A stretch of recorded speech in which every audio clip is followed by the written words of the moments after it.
Ya, kita tiba di segmen terakhir Berita Satu View dan seperti biasa kita akan membahas mengenai proyeksi pemberitaan media massa untuk 1 pekan ke depan. Saya mulai dari Bang Usman dulu. Bang Usman, ini media Indonesia akan menyoroti tema apa selama sepekan ke depan? Ya, saya kira rupiah ya masih menjadi nomor 1 itu rupiah.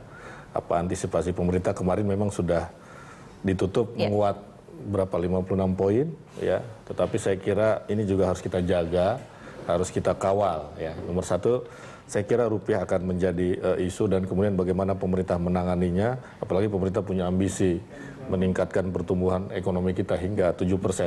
Ramalan-ramalan lembaga internasional tidak buruk juga, IMF 5,1 pertumbuhan, Bank Dunia 5,2 begitu ya. Kita sendiri ya di sekitaran itulah. Jadi saya kira kita akan terus mengawal rupiah dalam konteks karena kita harus hati-hati juga, pemberitaan bisa juga memunculkan spekulasi rupiah kan, karena itu harus yang tidak membuat inilah resah begitu ya, itu akan kita angkat ke depan. Selain juga soal-soal politik seperti Golkar, itu masih tetap menjadi perhatian sampai endingnya kapan begitu.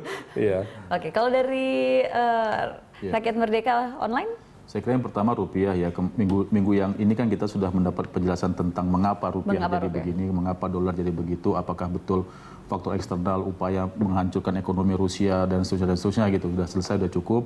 Kita juga sudah mendengarkan misalnya reaksi dari beberapa kementerian yang dianggap kurang pantas misalnya, publik mengatakan begitu. Nah, yang minggu ini kita berharap ada guidance yang lebih determinan gitu. Kita mau ngapain setelah ini gitu, dengan rupiah yang memang mau tidak mau harus terseret arus global dan seterusnya. Itu satu. Terus yang kedua juga mungkin beberapa isu yang terkait dengan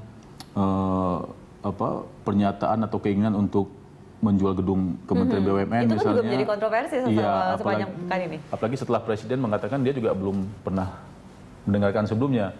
Dan banyak hal yang berkaitan dengan semacam manajemen informasi dari kabinet misalnya. Nah, kita berharap Presiden sih mengeluarkan semacam aturan internal di antara mereka supaya kalau wacana jangan diomongin dulu gitulah ya. Jadi jangan sampai test the water itu kemudian malah memberi. Iya, pemerintah ini kan produknya adalah kebijakan. Jadi sampaikan kebijakan saja, wacana disimpan dulu di dalam. Nah, kita mau menunggu apa setelah ini reaksi Presiden setelah kemarin dia sendiri mengakui bahwa dia tidak pernah mendengarkan laporan itu sebelumnya. Saya pikir itu penting juga buat kita semua karena golden period ini rakyat butuh kepastian, rakyat butuh arah yang jelas, dan kita berharap pemerintahan baru ini betul-betul bisa bawa kita ke arah yang lebih benar gitu lah, lebih baik dan seterusnya.